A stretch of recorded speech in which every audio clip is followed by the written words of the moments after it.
Hi, my name is Gabe Newell, and welcome to Left 4 Dead. Left 4 Dead is our first attempt to combine the strengths of single-player and multiplayer games.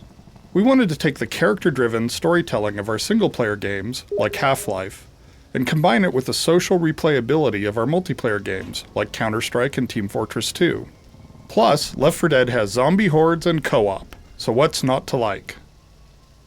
To listen to a commentary node, put your crosshair over the floating commentary symbol and press your use key. To stop a commentary node, put your crosshair over the rotating node and press the use key again. Some commentary nodes may take control of the game in order to show something to you. In these cases, simply press your use key again to stop the commentary. Please let me know what you think after you've had a chance to play Left 4 Dead. I can be reached at gaben@valvesoftware.com.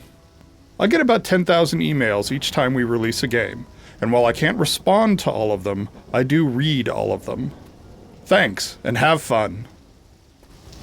Originally in Left 4 Dead, there were some features that made it possible for players to cause trouble for others. This behavior, known as griefing, can really ruin the experience of a game, especially for newer players. For instance, at this starting location, while players were still getting used to the controls, other players might push them off the roof and cause them to fall and die before the game really even gets started. This is one of the main reasons we changed the survivors' behavior so they could no longer push each other.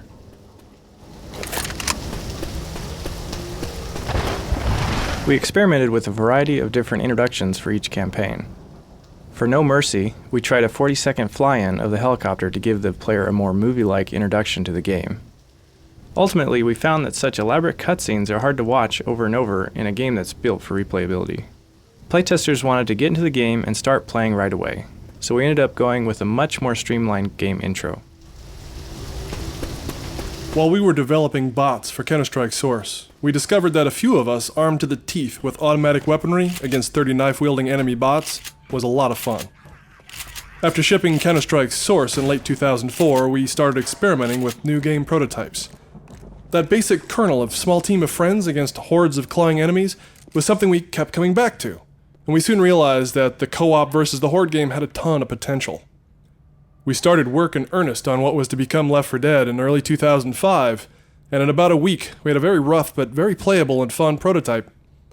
We began our daily cycle of playtest, discuss, and modify that continued for the next 3 years.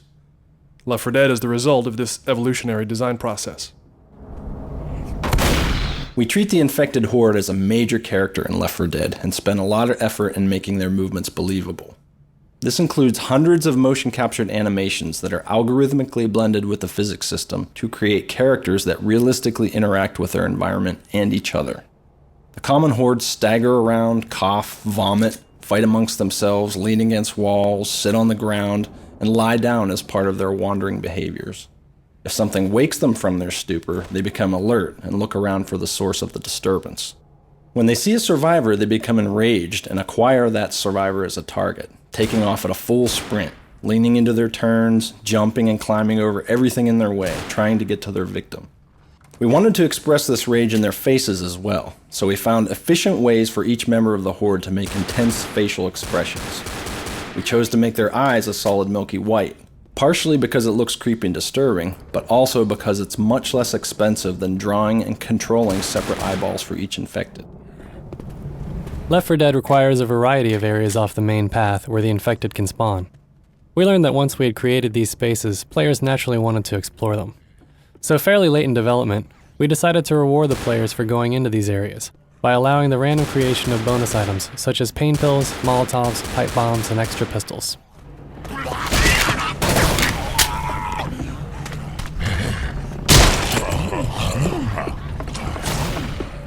The most common attitude toward music in multiplayer games is that it just gets in the way. We wanted the music in Left 4 Dead to heighten the key emotional elements that should be inherent in a horror game, keeping in mind that everything in a game should contribute to gameplay. Therefore, we made a simple set of goals that the music should meet to keep people from turning it off. Players who leave the music on are treated to a variety of subtle audio cues that not only deepen the horror experience, but make them better players.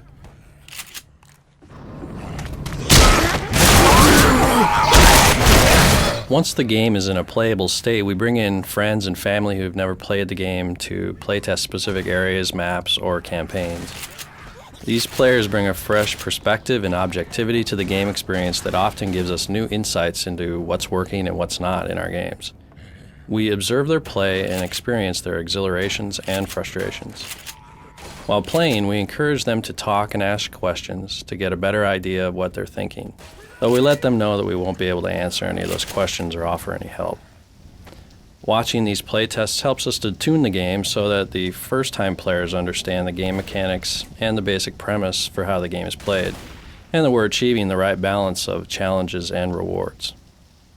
After the play session is complete, there's a final Q&A session where we ask them about their experience to gain more specific insight than we were able to obtain through observation. One approach we use here is to ask them what the best and worst moments of the experience were for them and why. This is especially useful feedback to help us identify and prioritize our key issues in improving the game experience.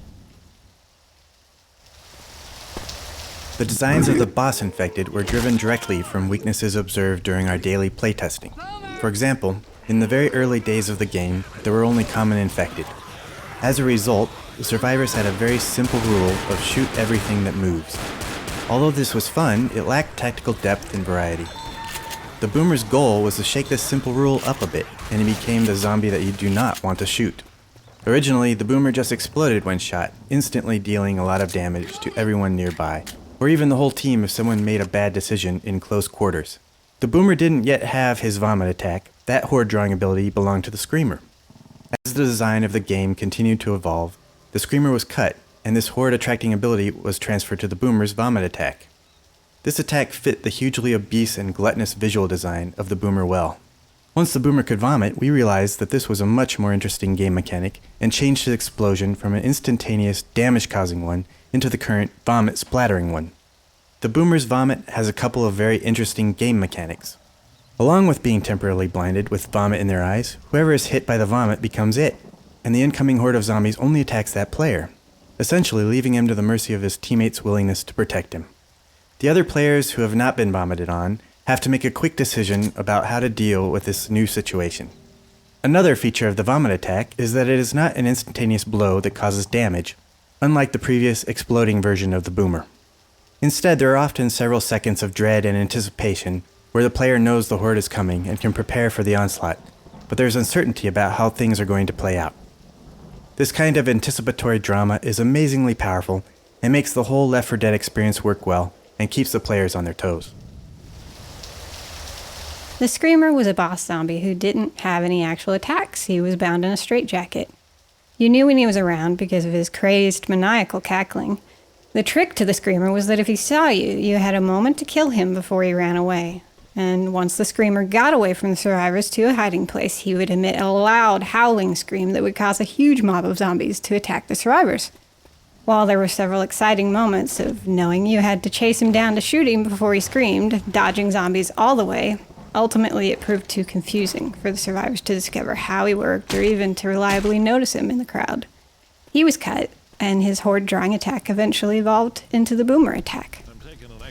To overcome the horror and darkness of Left 4 Dead, our highest priority was to create 4 believable people for the survivors, which you could connect with. With the design of Francis, we were looking for a large, imposing character that would fit in well during the zombie apocalypse. He needed to feel huge, fit believably into the world, and read well as a silhouette. The biker look was a strong choice, as the read of bare arms, a stained white shirt, and a leather waistcoat, all in a 6'5" frame, certainly made for an imposing, pared-back shape that read clearly amongst the chaos. When dealing with an environment that is as dark as Left 4 Dead, a strong graphic read would be essential in combating the visual noise of hundreds of zombies frantically flailing about. The survivors are in effect visually our last hope and read as warm and enduring people in a world gone mad. The zombies, on the other hand, are desaturated, fairly cool in their colour palette, and lack a lot of the contrast of our survivors. The 4 characters were designed as a unit, so that while they stand out together from the rest of the world, their strong silhouettes and colour contrast provide clear reads for each individually, yet a signal team. We wanted to conjure 4